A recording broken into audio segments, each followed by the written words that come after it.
Hello everyone, welcome to Vasundhara వంటల vlogs. Back to my vlogs. చాలా months తర్వాత వచ్చేసా.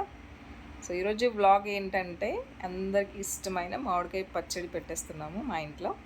సో ఈ గిన్నెతో 5 కప్స్ మామిడికాయ ముక్కలు తీసుకున్నాను, 3/4 కప్ సాల్ట్ తీసుకున్నాను, అండ్ 1.5 కప్ వచ్చేసి కారం, హాఫ్ కప్ వచ్చేసి మెంతి పౌడర్, ఆవపిండి పౌడర్, 1 టేబుల్ స్పూన్ వచ్చేసి మెంతి పౌడర్, చిటికెడు పసుపు వేసుకోవాలి. ఇవన్నీ ముక్కలకి బాగా పట్టేలాగా మిక్స్ చేసుకోవాలి. సో ఇలా మిక్స్ చేసేసుకోవాలి. ఇప్పుడు కొన్ని వెల్లుల్లి వేసుకుందాం. ఎక్కువ వెల్లుల్లి తినేయాలనుకుంటే ఎక్కువ వేసుకోండి, లేదంటే తగినన్ని వేసుకోండి.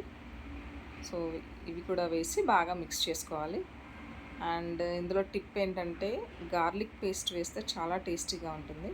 ఇలా అయినా వేసుకోవచ్చు, లేదంటే మెంతులు ఇంకా వెల్లుల్లి మిక్సీ పట్టుకొని అలా కూడా మిక్స్ చేసుకోవచ్చు. సో ఇలా బాగా మిక్స్ చేసుకోవాలి ముక్కలకి అంతా పట్టేలాగా. ఇలా మిక్స్ చేశాక ఇందులో 1.5 లీటర్ ఆయిల్ పడుతుంది. ఆయిల్ వేసేసుకొని మొత్తం మిక్స్ చేసేసుకోవాలి. చాలామంది ఆయిల్ సపరేట్గా పెట్టి ఇవన్నీ ముక్కలన్నీ అందులో ముంచి జాడీలో పెట్టుకొని అలా టేస్ట్ ఏం నాకు అనిపించదు. కానీ ఇలా ఆయిల్ వేసి మిక్స్ చేసుకొని ఆ గ్రేవీ అలా వస్తే ఆ టేస్ట్ చాలా డిఫరెంట్గా ఉంటుంది. సో నోట్లో వాటర్ వచ్చేస్తున్నాయి కదా చూస్తుంటే. సో ఒక డబ్బాలో మొత్తం తీసి పెట్టుకున్నాము.